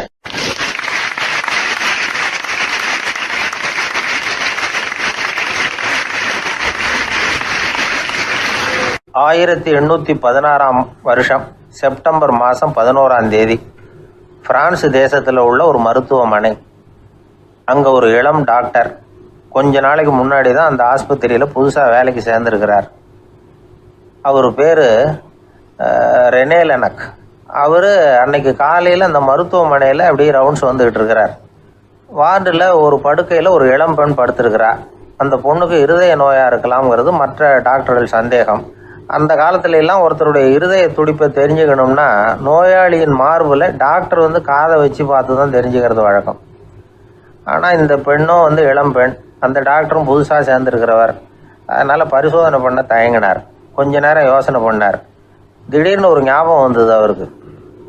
அதாவது அன்னைக்கு விடியற் காலையில் தோட்டத்தில் அப்படி வாக்கிங் போயிட்டு இருந்தப்போ சின்ன பசங்கள்லாம் ஒரு மரக்கட்டையை வச்சு விளையாடிக்கிட்டு இருந்தாங்களாம். அதை இவர் பார்த்துருக்கிறார். அது என்ன விளையாட்டுனா, ஒரு நீளமான மரப்பலகை, அதில் ஒரு முனையில் ஒரு பையன் தன்னுடைய காதை வச்சுக்கிட்டு இருக்கிறான், மறுமுனையில் இன்னொரு பையன் அந்த மரப்பலகையை ஒரு ஆணியால் கீறிக்கிட்டு இருக்கிறான். ஒரு முனையில் ஆணியால் கீறும் பொழுது மறுமுனையில் காதை வச்சிருக்கிற பையனுக்கு அந்த சத்தம் துல்லியமாக கேட்குது. அந்த டாக்டருக்கு காலையில் பார்த்த இந்த விளையாட்டு ஞாபகத்துக்கு வந்துட்டுது. உடனே என்ன பண்ணார் தெரியுமா? ஒரு நீளமான காகிதத்தை எடுத்தார். அதை அப்படியே உருளை மாதிரி உருட்டினார். ஒரு முனையை அந்த நோயாளியின் மார்பில் இடது பக்கம் வச்சார், இன்னொரு முனையில் தன்னுடைய காதை வச்சார். என்ன ஆச்சரியம்!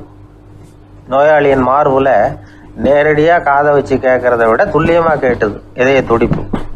இதய துடிப்பு மட்டும் இல்லை, மூச்சு இழுத்து விடுறது, திரவ பொருள்களின் அசைவு, எல்லா சத்தமும் தெளிவாக கேட்குது. கிரேக்க மொழியில் ஸ்டெத்தாஸ் அப்படின்னா மார்பு, ஸ்கோப்பின் அப்படின்னா பார்ப்பதுன்னு அர்த்தம். அதனால் டாக்டர் ரெனே லெனக் தான் கண்டுபிடிச்ச கருவிக்கு ஸ்டெத்தஸ்கோப் அப்படின்னு பேர் வச்சார். அவரே முதல் மாடலையும் செஞ்சார். அளவு ரொம்ப பெருசாக இருந்தது, சுலபமாக எடுத்துகிட்டு போகிறது கஷ்டம், அது அவ்வளோ கஷ்டமாக இருந்தது அது. அதனால் அவரே அதை அப்புறம் 2 பிரிவாக தயார் பண்ணார். இது 2 துண்டையும் டாக்டர் தன்னோட கோட்டு பாக்கெட்டில் வச்சுக்கலாம், தேவைப்படுறப்ப எடுத்து ஒன்றா சேர்த்துக்கலாம். இப்படி தான் அவர் ஆரம்பத்தில் பண்ணார். தன்னுடைய இந்த கண்டுபிடிப்பை பற்றி அவர் ஒரு புத்தகம் எழுதினார். நிறைய விற்றுது, புகழும் பணமும் சேர்ந்தது. பணமும் புகழும் சேர்ந்தது மாதிரியே அவருக்கு ஒரு நோயும் சேர்ந்தது. அது என்ன நோயின்னு கண்டுபிடிக்கிறதுக்கும் அவர் கண்டுபிடிச்ச கருவி தான் உபயோகப்பட்டு தான். அவரே அதை கண்டுபிடிச்சார். அவருக்கு வந்திருந்தது காச நோய். 1826 ஆகஸ்ட் மாதம் 13 உலகத்தின் முதல் ஸ்டெதஸ்கோப்பை கண்டுபிடிச்ச டாக்டர் ரெனே லெனக் காலமானார். அவர் சாகிறதுக்கு முன்னாடி மரத்தால் செஞ்சு வச்சுருந்த ஸ்டெதஸ்கோப்பை தனக்கு வேண்டியப்பட்ட ஒரு டாக்டர்கிட்ட கொடுத்து, என்னுடைய சொத்துக்கள்லேயே ரொம்ப வசந்தது அப்படின்னு சொன்னாராம். அதுக்கப்புறம் 3 வெள்ளைக்காரங்க சேர்ந்து இந்த கருவியில் சில மாற்றங்களை பண்ணாங்க. ஆனால் 1829 லண்டனில் டாக்டர் நிக்கோலஸுங்கிறவர் ஒரு காதால் இதய துடிப்பை கேட்குறத விட டாக்டர் 2 காதாலையும் கேட்குறது தான் சரியாக இருக்கும் அப்படின்னு ஒரு கருத்தை வெளியிட்டார். அதுக்கப்புறம் ரொம்ப காலம் கழித்து 1852 ஜார்ஜ் காமான் அப்படிங்கிறவர் ரப்பர் டியூப்களை உபயோகப்படுத்தி 2 காதாலையும் கேட்குற மாதிரி ஒரு புதிய வடிவத்தை அதுக்கு கொடுத்தார். அதுக்கு பிறகு அது படிப்படியாக எவ்வளவோ மாற்றங்கள் இருந்தாலும் ஆரம்பத்தில் டாக்டர் ரெனே லெனக் உருவாக்கின அடிப்படை மாடலை யாரும் மாற்றி அமைக்கலைங்கிறது தான் முக்கியமான விஷயம். நமக்கு தெரிஞ்ச ஒரு ஆஸ்பத்திரி, அதில் ஒரு நோயாளி, காலை நேரத்தில் நர்ஸு அந்த பக்கமாக போயிட்டு இருந்தாங்க. அதை பார்த்துட்டு ஒரு நர்ஸுன்னு கத்துறாரு. நர்ஸு அவசரமாக ஓடி என்ன விஷயம்னு கேட்டாங்க. சிஸ்டர், இங்கே பாருங்கள், உங்கள் டாக்டரை என் நெஞ்சில் ஒரு காதை வச்சு கேட்டுக்கிட்டு இருக்கிறார் அப்படின்னார் நோயாளி. சிஸ்டர் பதட்டப்படாமல், அதனால் என்ன, இந்த டாக்டர் பழமையான விஷயங்களில் ரொம்ப நம்பிக்கை உள்ளவர், அதனால் ஸ்டெதாஸ்கோப்பை உபயோகப்படுத்தாமல் காதை வச்சு கேட்குறார், அது ஒன்றும் தப்பு இல்லை அப்படின்னாங்களாம். ஐயோ, அதுக்காக இல்லை சிஸ்டர், இவர் என் நெஞ்சு மேலே தலையை வச்சது நேற்று ராத்திரி 9 மணி, இப்போ விடிஞ்சு போச்சு, இன்னமும் தலையை எடுக்கவே இல்லை, அதுக்காக தான் சந்தேகப்பட்டு உங்களை கூப்பிடுறேன் அப்படின்னாராம்.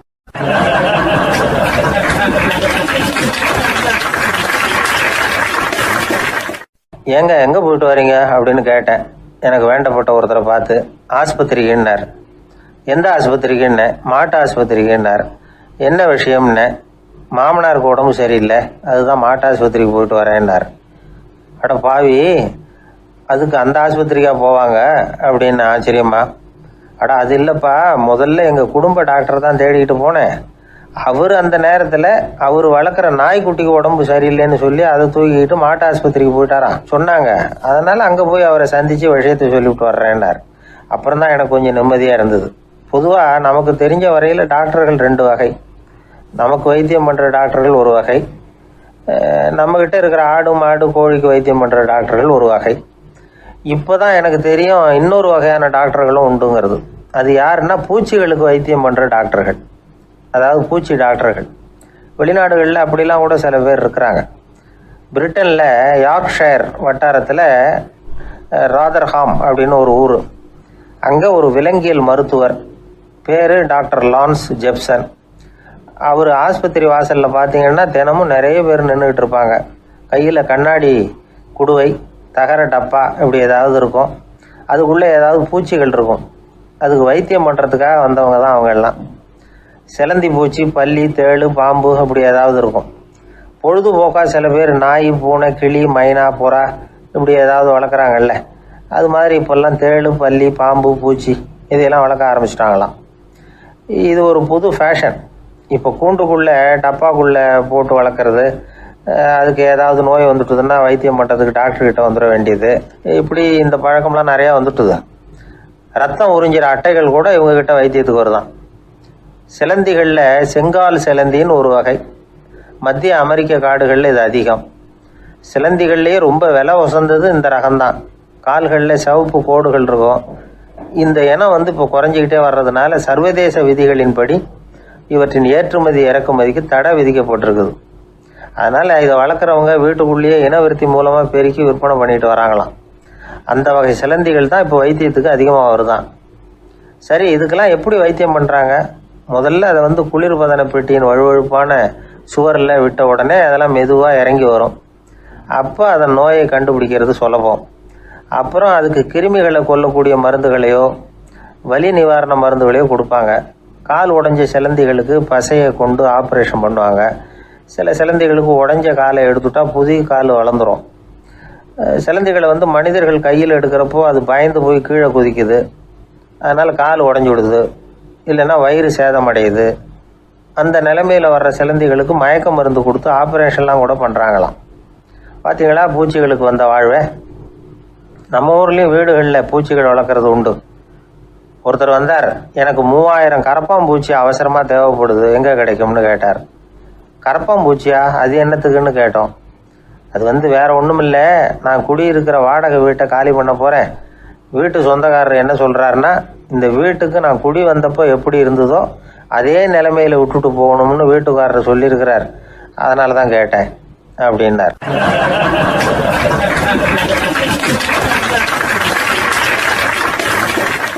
உலகத்தில் எது எதுக்கும் ஆராய்ச்சி கூடங்கள் இருக்குதுல்ல, அது மாதிரி தூக்கத்தை பற்றி ஆராய்ச்சி பண்ணுறதுக்கு ஒரு ஆராய்ச்சி கூடம் இருக்குது. அப்படி ஆராய்ச்சி பண்ணணும்னா அதுக்கு மூழ்கிக்கிட்டு இருக்கணும்ல. அதனால தான் அந்த ஆராய்ச்சி கூடம் இங்கே இல்லை. அமெரிக்காவில் பாஸ்டன் பல்கலைக்கழக மருத்துவமனையில் அது இருக்குது. அங்கே தூக்கத்தை பற்றி பலவிதமான ஆராய்ச்சிகள் பண்ணிகிட்டு இருக்கிறாங்க. அந்த ஆராய்ச்சி கூடத்தில் இயக்குனராக இருக்கிற ஒரு நிபுணர், அவர் என்ன சொல்கிறாரு தெரியுமா? உங்களுக்கு தூக்கம் வரலையா, நீங்கள் நல்லா தூங்குறதுக்கு தாராளமாக சில யோசனைகளை என்னால் சொல்ல முடியும் அப்படிங்கிறார். யோசனை தானே, காசா பணமாக கேட்டு வச்சுக்கலாமே. உணவு, மனநிலை, தூங்கும் இடத்தோட சூழ்நிலை, படுக்கைக்கு செல்கிறப்போ உள்ள பழக்க வழக்கங்கள், இது காரணமாக ஒருத்தருக்கு தூக்கம் வராமல் போகலாம். தூக்கம் வராததுக்கு இதுதான் காரணம்னா அதையெல்லாம் சுலபமாக கட்டுப்படுத்தலாங்கிறார் அவர். தூக்கத்தை வரவழைக்கக்கூடிய ஒரு நல்ல மருந்து உடற்பயிற்சி. ஆனால் ஒன்று, படுக்க போகிற நேரத்தில் இது மாதிரி உடற்பயிற்சிகள் எல்லாம் செய்யக்கூடாது. கொஞ்சம் முன்னாடி பகல்லையே இந்த பயிற்சிகளை செய்கிறது நல்லது. தூக்கம் வராமல் அவதிப்படுறவங்க பிற்பகல் நேரங்களில் காஃபி, டீ இது மாதிரி பானங்களை சாப்பிடக்கூடாது. மது அருந்துறது கூட தூக்கத்தை பாதிக்கும். வெது வெதுப்பான நீரில் குளிக்கிறது, தியானத்தில் ஈடுபடுறது, ஓய்வாக இருக்கிறது, படுக்கிறது, அதாவது படுக்கிறதுக்கு முன்னாடி ஒரு கோவலை பால் சாப்பிட்றது, இதெல்லாம் தூக்கத்தை வரவழைக்கிறது ரொம்ப உதவியாக இருக்கும். இன்னொரு விஷயம் என்னென்னா, தூங்கி ஆகணுமேங்கிற கவலை வேண்டியதில்லை. அப்படி நினச்சி கவலைப்படுறதை விட்டுடணும். தூக்கம் வரலையா உடனே படுக்கையை விட்டு எழுந்திரிக்க வேண்டியது. வெளியில் வாங்க, வேறு ஏதாவது வேலையில் ஈடுபடுங்க, கொஞ்சம் நேரம் உலாவுங்க, அல்லது ஏதாவது ஒரு புஸ்தகத்தை எடுத்து படிங்க. களைப்பு ஏற்பட்டால் மறுபடியும் படுக்கைக்கு போங்க, தூக்கம் தானாக வந்துடும். ஒரு விஷயத்தை மட்டும் நல்லா ஞாபகத்தில் வச்சுக்கணும். படுக்கைக்கு போகிறப்போ உங்கள் மற்ற எல்லா பிரச்சனைகளையும் மறந்துடணும். அது எப்படி சார் முடியும்? அந்த நேரம் தானே எல்லா பிரச்சனையும் வரிசையாக ஞாபகத்துக்கு வருது அப்படின்னு நாம் நினைக்கலாம். ஆனால் பழக்கத்தில் அதை நாம் மாற்றிக்க முடியும். கொஞ்சம் முயற்சி பண்ணணும், அவ்வளோதான். இது எல்லாமே ஆராய்ச்சி பண்ணி பார்த்துட்டு அந்த நிபுணர் சொல்கிற கருத்து தான். இன்னொரு விஷயமும் அவர் சொல்கிறார். அது என்னென்னா, உடல் கோளாறு காரணமாக தூக்கம் வராமல் அவதிப்படுறவங்களுக்கெல்லாம் இந்த யோசனைகள் சரியாக வராது அப்படிங்கிறார். அதுக்கெல்லாம் மருத்துவ சிகிச்சை கொடுத்து தான் சரி பண்ணணும். சில பேருக்கு நடு ராத்திரியில் மூச்சு திணறல் ஏற்பட்டு தூக்கம் வராமல் போயிடும். ஊரெல்லாம் தூங்குறப்போ தான் மட்டும் தூங்காமல் மூழ்கிட்டு இருக்கிறது, ஊரெல்லாம் மூழ்கிட்டு இருக்கிறப்போ தான் மட்டும் தூங்குறது, இது மாதிரி கோளாறுகளால் சில பேர் பாதிக்கப்படலாம். கால் தசை முறுக்கிக்கிறதுனால சில பேருக்கு அடிக்கடி விழிப்பு வரலாம். மன அழற்சி காரணமாக சில பேருக்கு தூக்கம் வராது. இது மாதிரி கோளாறுகளுக்கெல்லாம் அதுக்கு தகுந்த மாதிரி சிகிச்சை கொடுத்து தான் சரி பண்ண வேண்டியிருக்கும். எந்த கோளாறும் இல்லாமல் தூக்கம் வரலைன்னா ஆரம்பத்தில் சொன்ன முறைகளை கடைபிடிச்சு பார்க்கலாம். தூக்கம் வந்ததுன்னா யோசனை சொன்ன அந்த நிபுணருக்கு நன்றி சொல்லலாம். ஒருத்தர், ஏன் சார் பஸ்ஸில் தூங்குறது கெட்ட பழக்கமானு கேட்டார்.